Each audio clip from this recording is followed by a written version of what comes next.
Fala aí, pessoal, tudo bem com vocês? Bom, vamos continuar com a nossa disciplina, a disciplina de patologia clínica. Hoje nós iremos ver uma segunda parte do que nós estávamos falando desde a semana passada, que é o nosso leucograma, beleza? Vamos ver as respostas leucocitárias, aumento, diminuição, o que isso significa, ok? E depois passaremos algumas atividades para vocês. Antes de mais nada, nós devemos lembrar, devemos compreender que temos alguns fatores fisiológicos que vão afetar a contagem dos nossos leucócitos, né? Então, vocês lembram que os nossos leucócitos são aqueles 5 tipos: neutrófilo, eosinófilo, basófilo, monócito e linfócito, não é isso? Então, nós temos alguns fatores fisiológicos que vão influenciar esses tipos celulares, né? Então, no caso aqui, vamos começar aqui por baixo, pelas nossas espécies. Nós temos nos cães predominância de neutrófilos, ok? Já em bovinos, por exemplo, nós temos uma predominância maior de linfócitos. Então, na hora que vocês pegarem um leucograma de um bovino, vocês vão notar que ele tem muito mais linfócitos quando comparado com essa outra espécie que são os nossos cães, não é isso? Que são os caninos, ok? Então, nós temos essas diferenças. Com relação à idade também, os animais jovens eles têm uma maior contagem leucocitária quando comparado a animais adultos e animais idosos, ok? Então, algumas diferenças que a gente tem que levar em consideração. Outros fatores que nós devemos levar em consideração também durante a avaliação desse leucograma, por exemplo, é a condição de estresse. Todo mundo sabe que no estresse nós temos liberação de hormônios, não é isso? Temos liberação do cortisol, que é um corticosteroide. O que ele vai fazer? Lembra dos nossos neutrófilos, que eles estavam armazenados em 3 locais, não é isso? Um circulante, um marginal e um de proliferação. Era chamado de reservatórios ou era chamado de pools, né? Pool marginal, pool circulante. Então, quando eu tenho liberação desses corticosteroides, esses neutrófilos no meu reservatório marginal são deslocados e vão para o sistema circulatório, assim como os neutrófilos do pool circulante, eles vão ser deslocados também, eles vão ser impedidos de passar para os tecidos, né? E eles vão permanecer no sistema circulatório, aumentando, portanto, a sua contagem, né? Quando a gente fala em exercício, nós estamos falando também na liberação de hormônios que vão aumentar a leucometria. E pós-digestão também nós temos um aumento desses leucócitos. Então nós temos alguns eventos ou alguns fatores fisiológicos que vão levar a alterações nesse leucograma. Isso é importante a gente entender, né? Porque a avaliação clínica, a avaliação laboratorial do paciente depende muito da sua condição clínica também. E aí vamos denominar vamos colocar nomenclatura para aumento ou diminuição destas células. Então, olha só, quando eu tenho aumento dos meus leucócitos, nós vamos chamar isso, colocar isso um sufixo citose ou filia. Quando eu tenho diminuição dessas células, nós vamos colocar um sufixo de penia. Então, olha só, vamos pensar que eu tenho aumento de neutrófilos circulantes. Isso nós vamos chamar de neutrofilia. Se eu tenho um aumento de linfócitos circulantes, isso nós vamos chamar de linfocitose. Ah, mas espera aí, quando que eu vou usar filia ou citose? É simples. Lembra dos nossos agranulócitos, linfócitos e monócitos? Para eles, nós vamos usar citose, linfocitose e monocitose. Para os nossos granulócitos, né, neutrófilo, eosinófilo e basófilo, nós vamos usar filia, então neutrofilia, eosinofilia e basofilia.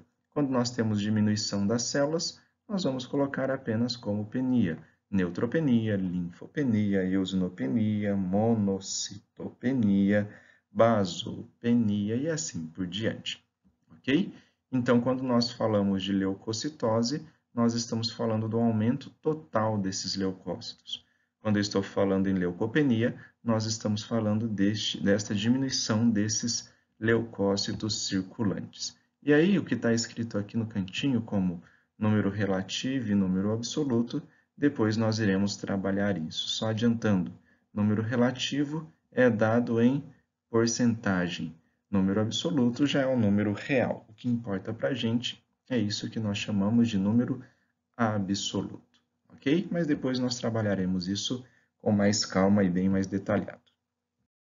Então aqui vamos entender, né, vamos compreender o que vai levar, vamos começar aqui por baixo, o que vai levar o meu paciente a ter uma leucopenia. Então vocês já entendem o que é uma leucopenia. Primeiro eu tenho que lembrar quais são as minhas células mais numerosas dos leucócitos, não é isso? Quem são os meus leucócitos mais numerosos? Neutrófilos e linfócitos, não é isso? Então, quer dizer que se eles são os mais numerosos, qualquer alteração na quantidade deles, ou qualquer diminuição na quantidade deles, vai me levar a uma leucopenia. Então, a leucopenia pode ser causada por neutropenia e pode ser causada também por linfopenia, tá? Então, leucopenia só vai ser causada por essas duas situações, neutropenia e linfopenia. Quando a gente fala de leucocitose, né, todo mundo já entende o que é uma leucocitose, aí ela pode ser causada por uma neutrofilia, uma eosinofilia, uma basofilia, uma linfocitose e uma monocitose. Então, quer dizer que uma leucocitose pode ser causada por um aumento de qualquer tipo leucocitário. Já uma leucopenia só vai ser causada por uma diminuição ou de neutrófilos ou de linfócitos, ok? Isso é importante para nós acompanharmos e para nós identificarmos o que está acontecendo com o nosso paciente. Então, aqui, ó, de uma maneira geral, o que vai causar essa leucocitose? Vocês já sabem o que é uma leucocitose. Então, tá aqui, ó, nossas infecções sistêmicas ou infecções localizadas, né? Mas eu preciso ter algum agente agressor para causar essa leucocitose. A própria resposta, né, do meu corpo, uma resposta a algum evento estressante ou a administração de algum fármaco, no caso aqueles esteroidais, né, os anti-inflamatórios os anti-inflamatórios esteroidais, né, situações onde eu tenho destruição tecidual, né, destruição severa, né, porque eu preciso de um monte de células para fazer a fagocitose, e, lógico, situações inflamatórias, não é isso? E quando a gente fala da administração de medicamentos, nós estamos falando também da administração daqueles anti-inflamatórios esteroidais. Então, de uma maneira geral, são essas as causas que vão me levar a uma leucocitose. E quando nós estamos falando em leucopenia, né, nós estamos falando em algumas situações. Quais são essas situações de leucopenia? Está aqui, ó.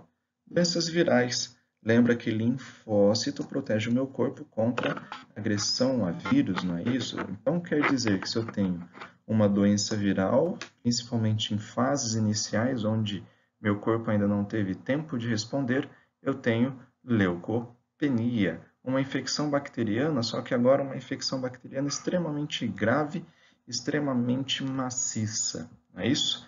Drogas que destruam a minha medula óssea, por exemplo, né? Neoplasias de medula óssea. Então, aqui algumas situações que podem levar a esse quadro de leucopenia, ok? Então, temos que ficar atento a essas situações das minhas respostas leucocitárias. Então, quando nós falamos em resposta leucocitárias, só relembrando que isso nós já vimos na nossa última aula, nós temos isso que nós chamamos de desvio à esquerda, e aí eu tenho dois tipos de desvio à esquerda, não é isso? Regenerativo e degenerativo, e cada um com o seu significado clínico, que nós já conversamos na nossa última aula. Temos um desvio à direita, com o seu significado clínico também, que nós já conversamos na nossa última aula. Então, caso vocês não lembrem disso, aconselho vocês a reverem, a assistirem novamente essa aula, para compreender o que é um desvio à direita e o que é um desvio à esquerda, né? E esse desvio à esquerda é degenerativo e regenerativo. E vamos ver agora o que é um leucograma de estresse. Leucograma de estresse é extremamente comum, é isso?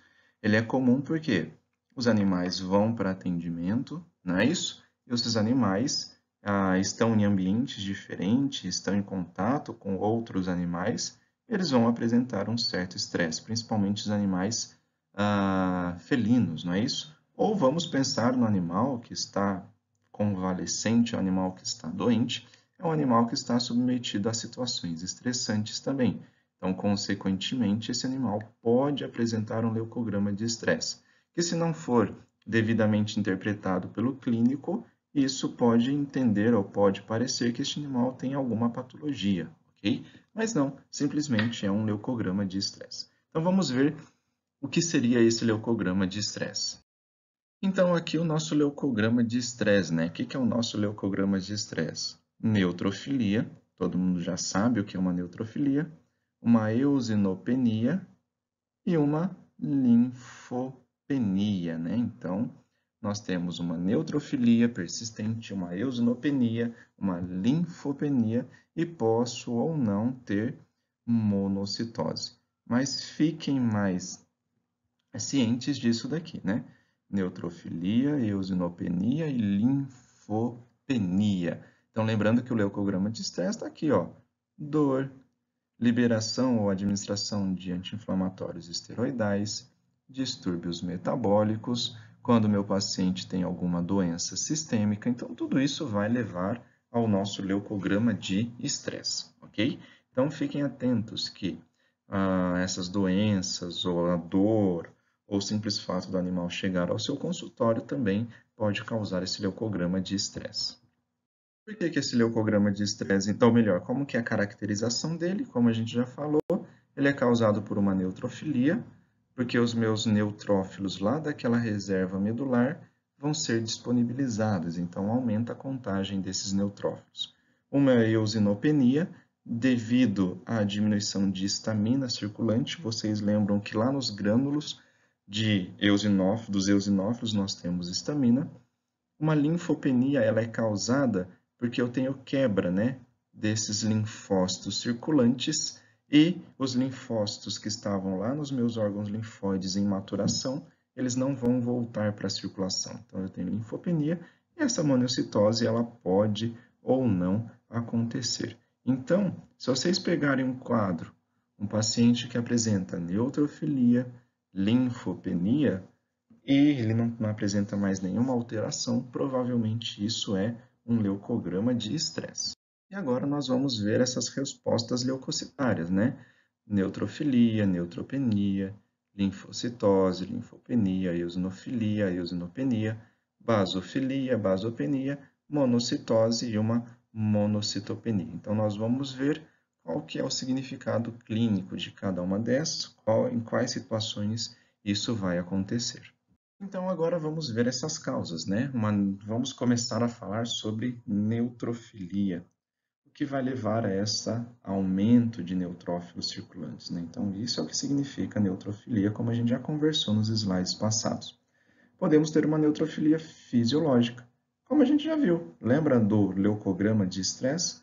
Pronto, liberação de corticosteroides, liberação de adrenalina, e isso vai fazer com que os nossos neutrófilos sejam disponibilizados lá no sistema circulatório. E quando isso acontece, nós temos uma neutrofilia, e essa neutrofilia ela é fisiológica, não tem correlação com nenhuma patologia, ok?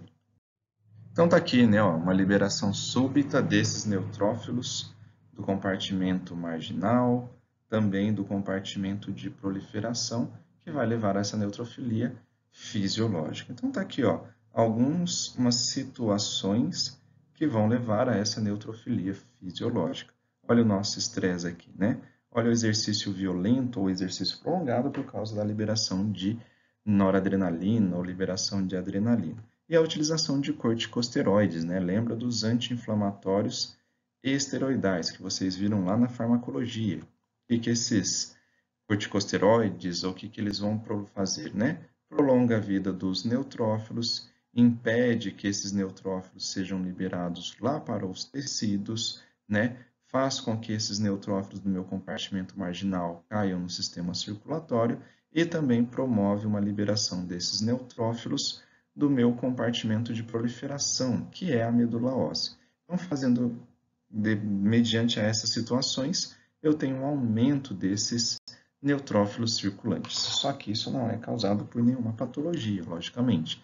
Isso é fisiológico ou isso é devido à administração de algum tipo de fármaco. E aqui a neutrofilia patológica, né, que é o que vocês vão encontrar na rotina clínica de vocês. O que vai levar a essa neutrofilia patológica, né?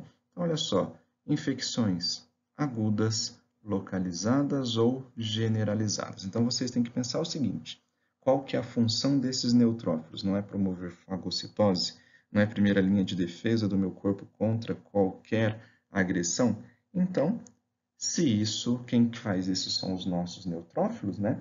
Então, quer dizer que qualquer agente estranho, olha só, bactérias, fungos, piroqueta, parasita, vírus, eu tenho uma resposta neutrofílica, né? Então, esses neutrófilos eles vão aumentar na circulação porque eu tenho algum agente agressor no meu corpo. Essas inflamações resultantes de destruição tecidual. Então, quer dizer que em situações onde eu preciso promover a fagocitose também de uma forma muito aguda, nós temos a liberação desses neutrófilos circulantes. Outras situações aqui, né, que estava corroborando com o que está escrito no slide anterior, hemólise, destruição, só que de uma forma aguda, né? Uma destruição dessas hemácias, pós-operatório, onde eu tenho um processo inflamatório localizado, neoplasias, onde eu tenho destruição tecidual, não é isso? Doenças de medula óssea, onde essa medula óssea produz as células de uma maneira desordenada. Então, aqui algumas situações de neutrofilia. Então, se os nossos neutrófilos é a primeira linha de defesa do nosso corpo, né? Uma neutropenia é um sinal de agravamento clínico, concorda? Então, quer dizer que se eu tenho a minha primeira linha de defesa, que essa primeira linha de defesa não está dando conta desse agente agressor, eles estão morrendo, eles estão diminuindo. Então, isso é um indício desfavorável da doença. Então, olha só, aquela infecção bacteriana que a gente conversou lá atrás, só que agora de uma forma muito mais grave, né? Levando a um quadro de choque séptico, não é isso? Alguns fármacos também, olha só, por exemplo, a ciclofosfamida, vai causar uma neutropenia. E a própria erliquiose também vai causar essa neutropenia. Então, vocês têm que entender da seguinte situação, da seguinte maneira. Se a minha primeira linha de defesa, como eu não estou conseguindo vencer esse agente agressor, então, consequentemente, esses neutrófilos eles começam a diminuir no sistema circulatório. Então, tá aqui, né? Uma neutropenia quando eu preciso de uma maneira muito grande desses neutrófilos, ok? Infecções bacterianas, né, superagudas ou extremamente maciças, peritonites, metrites, pneumonia, não é isso? Olha só, situações de viremia, onde eu tenho contato com algum agente viral, logicamente a minha primeira linha de defesa são esses neutrófilos, não é isso? Qualquer situação onde diminua a produção desses neutrófilos pela medula óssea, não é isso? E o nosso choque anafilático, né? O choque séptico, onde eu tenho consumo, né, desses neutrófilos circulantes. Então, tudo isso vai levar a essas situações de neutropenia. Logicamente, isso é extremamente desfavorável para o nosso paciente.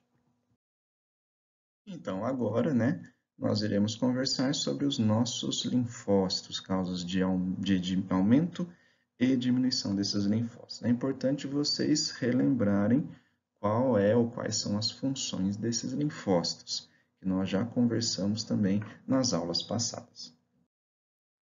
Então, aqui, né, uma linfocitose, por exemplo, olha só, pós-vacinação. Então, quando o animal ele foi imunizado, logicamente, teve contato com algum vírus, ele vai ter um aumento desses linfócitos. Lógico, um aumento discreto, tá, pessoal? Não é um aumento significativo. Não. Infecções crônicas, onde meu corpo já está produzindo anticorpos contra esta situação, não é isso? Aqui no caso, essa estimulação antigênica prolongada é a mesma coisa que uma pós-vacinação, não é isso? E a própria situação estressante, como a gente já havia falado, né? Linfocitose também é causado pelo estresse, como a gente já tinha conversado. Então, aqui, algumas, tá? Não são todas, tá, pessoal? Algumas situações dessa linfocitose. O mais importante de tudo é compreender a função dessa célula.